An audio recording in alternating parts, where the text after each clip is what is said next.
Hi, my name is Ernie Kleinman, and today I'm going to be talking about the Laguna LT20, which I rebuilt.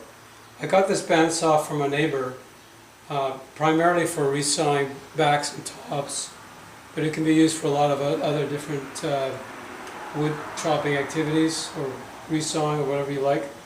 But basically I just want to go over all the different things I encountered, because I got a really good deal on this.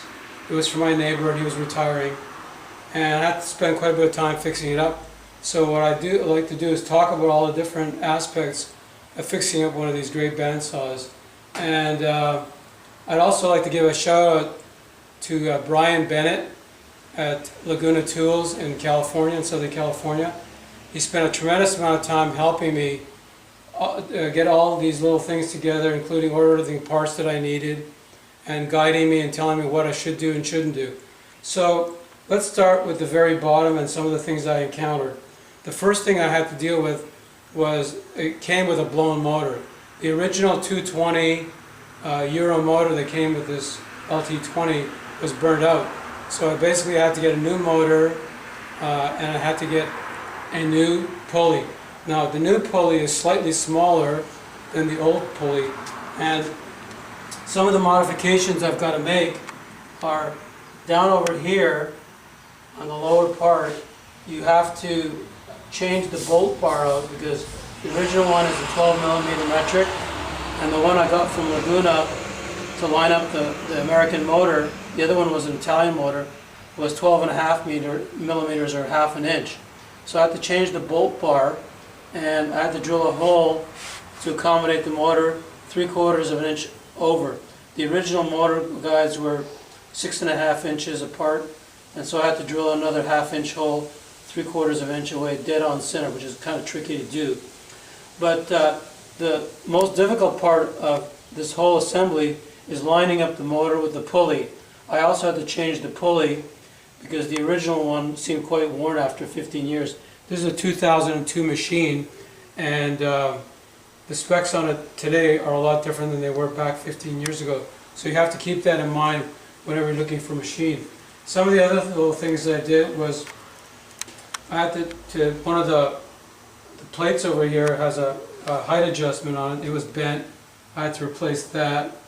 No big deal, just go to Ace Hardware or Lowe's or Home Depot. And I had to clean out the machine a little bit. I got a new belt, I got a new motor, and generally works very well. I'm very happy with it. The original blades that came with this were a 10 TPI 165-inch blade, which is an okay blade, but it's actually very slow cutting, but it's very accurate for veneers. But I have a Resaw King blade from Laguna, and I've also bought a Woodmaster CT blade for a little bit more rough cutting. But I would say the most difficult part of this whole job is lining up the bolt holes over here. You'll need two people to line up the bolt holes with the boring bar over here and this bolt over here, so that the motor lines up in the correct 90-degree plane to the frame of the motor. And if you look in the back over here, the assembly that I've done over here is I basically put a little stool over here with a couple of 2x4 or 2x3 wedges to jack up the motor so I could line up the bolt holes. That was the trickiest part of the whole operation, was getting that Nissan motor lined up correctly. So I would suggest having 2 or 3 people with you at the time that you're doing it. Otherwise it makes a very tricky job to line up the bolt holes. Another thing I found that was quite helpful was using a magnet to line up the bolt and the washers that go in front of it and behind it when you're lining up the motor. It has to be a perfect fit, otherwise it won't work very well.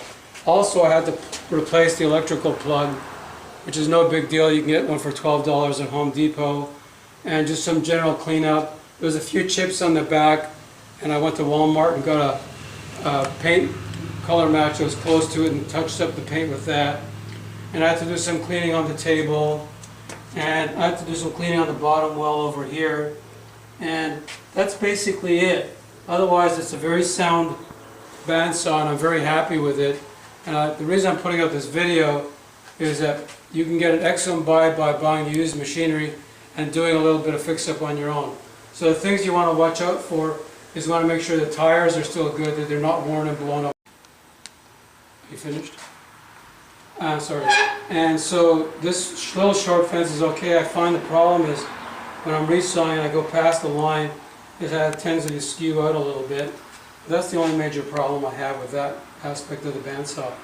So all in all, this is an excellent buy, and if you can find one used, it took me years and years to find one, so if you get impatient, you might want to find a new one.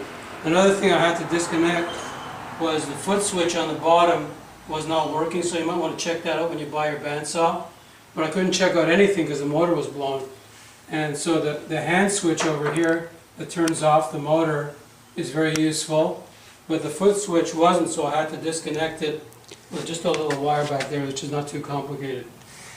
Thank you very much for watching the video. I hope you get good use out of your Laguna. And for those of you who are into lutherie or just general woodworking, I'd like to recommend a couple of tools I've been using lately, and I find them very useful and handy in the shop, and they're under $11. One of them is a rasp that I get from China. It takes a few weeks to get here, and the seller's name on eBay is Sexy Boutique. I know it sounds kind of funny, but these are really great rasps for under $10. They come in 8, 10, and 12-inch sizes. They're sort of like sword-shaped, and they're excellent for cutting down wood and making shapes. Another useful tool for carving or just general shop chores, Amazon has these, and I got this on Prime for $10, and it comes super sharp. And I'm not working for any of these companies. I'm just suggesting them as a possible purchase. And I think tonight there's some sort of deal after 8 o'clock. These are $10, delivered in 2 days, and the blade is super sharp. And it makes a great carving knife, a general all-around bush knife or craft knife, or whatever you want to use it for. Thank you very much, and have a good day.